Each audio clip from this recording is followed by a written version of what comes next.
ਹਸਤ ਖੇਲਤ ਤੇਰੇ ਦਿਉਰੇ ਆਇਆ। ਅਗਲਾ ਚੈਪਟਰ।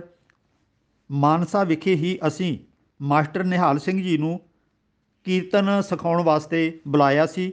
ਅਸੀਂ ਕੀਰਤਨ ਦੀਆਂ ਕਲਾਸਾਂ ਲਾਉਣੀਆਂ ਸ਼ੁਰੂ ਕੀਤੀਆਂ। ਮੈਂ ਵੀ ਵਿੱਚ ਸ਼ਾਮਲ ਹੋ ਗਿਆ। ਕੀਰਤਨ ਸਿੱਖਣ ਦਾ ਮੈਨੂੰ ਵੀ ਚਾਅ ਸੀ। ਥੋੜ੍ਹਾ ਬਹੁਤ ਸਾਰੇ ਸਾ ਰੇ ਗਾ ਮਾਂ ਪਾ ਅਸੀਂ ਸਿੱਖਣ ਲੱਗੇ ਤਾਂ ਕਿੰਨੇ ਹੀ ਦਿਨ ਇਹਨਾਂ ਸੁਰਾਂ ਦਾ ਹੀ ਅਲਾਪ ਪਾਉਂਦੇ ਰਹੇ। ਘਰ ਆ ਕੇ ਵਾਜੇ ਤੇ ਹੋਰ ਅਭਿਆਸ ਕਰੋ। ਆਵਾਜ਼ ਭਾਰੀ ਕਰਨ ਵਾਸਤੇ ਸਵੇਰੇ ਗਰਮ ਪਾਣੀ ਦੇ ਗਰਾਰੇ ਕਰੋ।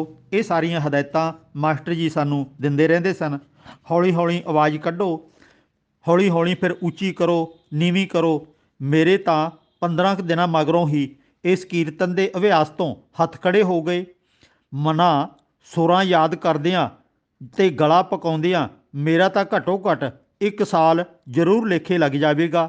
ਕਥਾ ਤੇ ਲੈਕਚਰ ਮੈਂ ਪਹਿਲਾਂ ਹੀ ਜਾਣਦਾ ਹਾਂ, ਫਿਰ ਇਹ ਵਕਤ ਕਿਉਂ ਬਰਬਾਦ ਕਰਾਂ। 2-3 ਦਿਨਾਂ ਦੀ ਜੱਕੋ ਤੱਕੀ ਤੋਂ ਬਾਅਦ ਮੈਂ ਫੈਸਲਾ ਕਰ ਲਿਆ ਕਿ ਮੈਨੂੰ ਕੀਰਤਨ ਸਿੱਖਣ ਦੀ ਲੋੜ ਨਹੀਂ ਹੈ। ਮੈਂ ਕੇਵਲ ਕਥਾ ਅਤੇ ਲੈਕਚਰ ਹੀ ਕਰਾਂਗਾ। ਸ਼ਾਇਦ ਪਾਠਕ ਮੇਰੇ ਨਾਲ ਸਹਿਮਤ ਹੋਣਗੇ ਕਿ ਕੀਰਤਨ ਵਿੱਚ ਕੁਝ ਰਾਗਾਂ ਦਾ ਤੇ ਸ਼ਬਦਾਂ ਦਾ ਰੱਟਾ ਲਾਉਣਾ ਪੈਂਦਾ ਹੈ। ਉਹੀ ਗੱਲ ਬਾਰ-ਬਾਰ ਦੁਹਰਾਈ ਜਾਂਦੀ ਹੈ। ਗੁਰਬਾਣੀ ਦੇ ਕੁਝ ਸ਼ਬਦ ਯਾਦ ਕਰ ਲੈਣੇ ਤੇ ਉਹਨਾਂ ਹੀ ਸੁਰਾਂ 'ਤੇ ਉਂਗਲਾਂ ਘੁਮਾਈ ਜਾਣੀਆਂ ਮਨ ਦਾ ਵਿਕਾਸ ਨਹੀਂ ਕਰਦੀਆਂ। ਤੇ ਜਾਂ ਫਿਰ ਕੋਈ ਪੋਥੀ ਕਾਪੀ ਅੱਗੇ ਰੱਖ ਲੈਣੀ, ਉਹਦੇ ਤੋਂ ਸ਼ਬਦ ਪੜ੍ਹ ਕੇ ਸੁਰਾਂ ਦੱਬ ਕੇ ਕੀਰਤਨ ਕਰਦੇ ਰਹਿਣਾ। ਲਗਭਗ ਸਾਰੇ ਰਾਗੀ ਇਸ ਮਾਨਸਿਕ ਖੜੋਤ ਦਾ ਸ਼ਿਕਾਰ ਹਨ। ਵੈਸੇ ਤਾਂ ਪੂਜਾ ਦੇ ਧਾਨ ਨੂੰ ਰੋਜੀ ਦਾ ਵਸੀਲਾ ਬਣਾਉਣ ਵਾਲੇ ਪ੍ਰਚਾਰਕ ਕਥਾ, ਕੀਰਤਨ ਤੇ ਰਾਗੀ ਢਾਡੀ ਡਰੂ ਤਬੀਅਤ ਵਾਲੇ ਹੁੰਦੇ ਹਨ। ਕ੍ਰਾਂਤੀਕਾਰੀ ਤਾਂ ਇਹ ਹੋ ਹੀ ਨਹੀਂ ਸਕਦੇ। ਇਹਨਾਂ ਨੇ ਗੁਰਦੁਆਰਿਆਂ ਵਿੱਚ ਬੋਲਣਾ ਹੁੰਦਾ ਹੈ। ਪ੍ਰਬੰਧਕ ਗੁਰਦੁਆਰੇ ਦੇ ਪ੍ਰਬੰਧਕ ਨਹੀਂ ਹੁੰਦੇ, ਬਲਕਿ ਮਾਲਕ ਬਣ ਜਾਂਦੇ ਨੇ। ਹਰੇਕ ਪ੍ਰਚਾਰਕ ਨੂੰ ਪ੍ਰਬੰਧਕਾਂ ਦੀ ਇੱਛਾ ਮੁਤਾਬਕ ਬੋਲਣਾ ਪੈਂਦਾ ਕਿ ਇਸ ਤਰ੍ਹਾਂ ਦੀ ਸਾਡੀ ਮਰਿਆਦਾ ਹੈ, ਫਲਾਣੇ ਸਾਧ ਦਾ, ਫਲਾਣੀ ਮਰਿਆਦਾ ਦਾ ਇੱਥੇ ਪਾਲਣਾ ਕੀਤੀ ਜਾਂਦੀ ਹੈ, ਤੁਸੀਂ ਇਸ ਦਾਇਰੇ ਤੋਂ ਬਾਹਰ ਨਹੀਂ ਜਾਣਾ। ਇਸ ਲਈ ਸੋਚ ਵਿਚਾਰ ਕੇ ਮੈਂ ਮਾਸਟਰ ਜੀ ਨੂੰ ਇੱਕ ਦਿਨ ਕਹਿ ਦਿੱਤਾ ਕਿ ਜੀ ਮੈਂ ਕੀਰਤਨ ਨਹੀਂ ਸਿੱਖਣਾ ਚਾਹੁੰਦਾ। 20 ਕੁ ਬੰਦਿਆਂ ਦੀ ਕਲਾਸ ਵਿੱਚ ਹੀ ਉਹਨਾਂ ਨੇ ਪੁੱਛ ਲਿਆ ਵੀ ਕੀਰਤਨ ਕਿਉਂ ਨਹੀਂ ਸਿੱਖਣਾ ਚਾਹੁੰਦਾ, ਕੀ ਕਾਰਨ ਹੋ ਗਿਆ। ਮੈਂ ਜਵਾਬ ਵਿੱਚ ਬਹਾਨਾ ਘੜਿਆ, ਜੀ ਇਹ ਸਾਰੇ ਛੇਤੀ ਸਿੱਖ ਰਹੇ ਹਨ, ਮੇਰਾ ਹੱਥ ਹੀ ਨਹੀਂ ਚੱਲਦਾ ਸੁਰਾਂ 'ਤੇ। ਤੁਸੀਂ ਜਦੋਂ ਕਦੀ ਕਹਿੰਦੇ ਹੋ ਕੋਈ ਸ਼ਬਦ ਸੁਣਾਓ, ਇਹ ਸੁਣਾ ਦਿੰਦੇ ਹਨ। ਭਾਵੇਂ ਪੂਰੀ ਤਰ੍ਹਾਂ ਠੀਕ ਨਾ ਵੀ ਹੋਵੇ, ਪਰ ਕੁਝ ਤਾਂ ਸੁਣਾ ਹੀ ਦਿੰਦੇ ਨੇ ਨਾ। ਮੈਂ ਤਾਂ ਕੁਝ ਵੀ ਨਹੀਂ ਸੁਣਾ ਸਕਦਾ। ਮਾਸਟਰ ਜੀ ਮੁਸਕਰਾ ਕੇ ਕਹਿਣ ਲੱਗੇ, ਬੇਟਾ ਇੰਦਰ ਸਿੰਘ, ਤੂੰ ਕੀਰਤਨ ਛੇਤੀ ਸਿੱਖ ਸਕਦਾ ਹੈ, ਨਿਰਾਸ਼ ਹੋਣ ਦੀ ਲੋੜ ਨਹੀਂ। ਦਰਅਸਲ ਗੱਲ ਇਹ ਹੈ ਕਿ ਤੈਨੂੰ ਲੱਗਦਾ ਹੈ ਇਹ ਮੈਨੂੰ ਕੀਰਤਨ ਕਰਕੇ ਸੁਣਾ ਰਹੇ ਹਨ। ਨਹੀਂ, ਅਜਿਹਾ ਨਹੀਂ ਹੈ। ਜੋ ਕੀਰਤਨ ਇਹ ਸਾਰੇ ਪਹਿਲਾਂ ਸਿੱਖੇ ਹੋਏ ਹਨ, ਉਹ ਸਾਰਾ ਗਲਤ ਹੈ।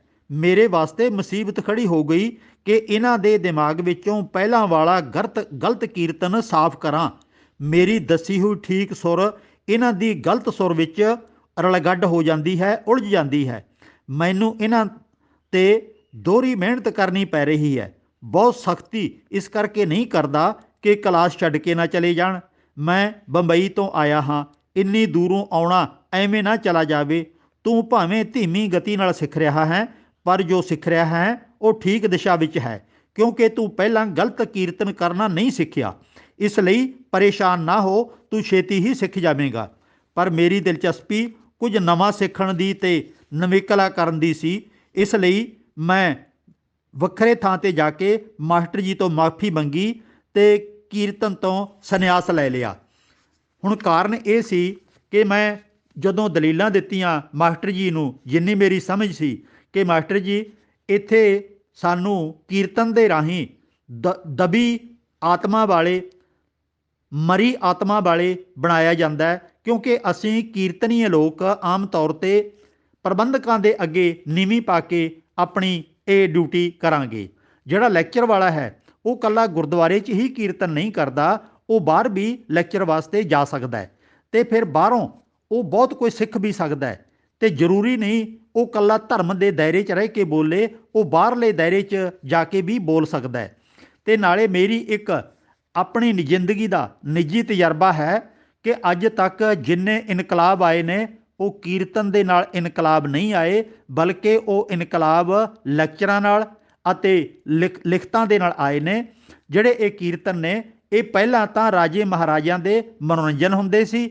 ਗੁਰੂ ਸਾਹਿਬ ਨੇ ਇਹਦੇ ਵੀ ਥੋੜ੍ਹਾ ਜਿਹਾ ਫੇਰ ਬਦਲ ਕੀਤਾ ਕਿ ਰਾਗਾਂ 'ਤੇ ਆਧਾਰਿਤ ਬਾਣੀ ਲਿਖ ਦਿੱਤੀ, ਪਰ ਇਹ ਰਾਗਾਂ 'ਤੇ ਆਧਾਰਿਤ ਬਾਣੀ ਨੂੰ ਵੀ ਅਸੀਂ ਸ਼ਬਦ ਨੂੰ ਪ੍ਰਮੁੱਖ ਰੱਖਣਾ ਹੈ, ਇਹਦੇ ਗਿਆਨ ਨੂੰ ਪ੍ਰਮੁੱਖ ਰੱਖਣਾ ਹੈ, ਨਾ ਕਿ ਰਾਗ ਨੂੰ ਜਾਂ ਕੀਰਤਨ ਨੂੰ ਪ੍ਰਮੁੱਖ ਰੱਖਣਾ ਹੈ। ਇਹ ਤਾਂ ਸਾਡੀ ਕਿਸੇ ਕਾਰਨ ਕਰਕੇ ਪਰੰਪਰਾ ਅੱਜ ਬਣ ਗਈ ਹੈ, ਪਰ ਮੈਨੂੰ ਲੱਗਦਾ ਹੈ ਕਿ ਇਹਦੇ ਨਾਲ ਸਾਡੇ ਸੁਭਾਅ ਦੇ ਵਿੱਚ ਕੋਈ ਤਬਦੀਲੀ ਨਹੀਂ ਆ ਸਕਦੀ। ਕੇਵਲ ਅੱਖਾਂ ਮੀਟ ਕੇ ਅਸੀਂ ਕੰਨ ਰਸ ਸੁਣਨ ਜੋਗੇ ਰਹਿ ਗਏ ਹਾਂ। ਅਤੇ ਮਾਸਟਰ ਜੀ ਮੈਨੂੰ ਕਹਿਣ ਲੱਗੇ, ਪਰ ਇਹ ਗੱਲਾਂ ਕਿਸੇ ਹੋਰ ਨੂੰ ਜਾ ਕੇ ਨਾ ਦੱਸ ਦੇਈਂ, ਸਾਰਾ ਕੀਰਤਨ ਵਾਲਿਆਂ ਦਾ ਭੋਗ ਪੈ ਜਾਵੇਗਾ। ਸਾਨੂੰ ਕੀਰਤਨ ਤੋਂ ਫਾਇਦਾ ਭਾਵੇਂ ਜਿਵੇਂ ਤੂੰ ਕਹਿੰਦਾ ਉਸ ਤਰ੍ਹਾਂ ਦਾ ਨਾ ਵੀ ਹੋਵੇ, ਪਰ ਬਹੁਤ ਸਾਰੇ ਲੋਕਾਂ ਦਾ ਰੁਜ਼ਗਾਰ ਜਾ ਸਕਦਾ ਹੈ।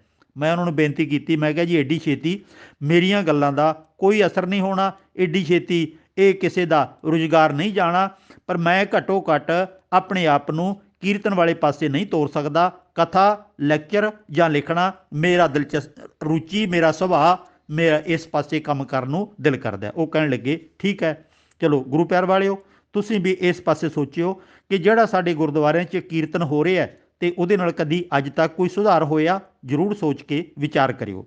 ਆਖੋ ਸਤਿਨਾਮ।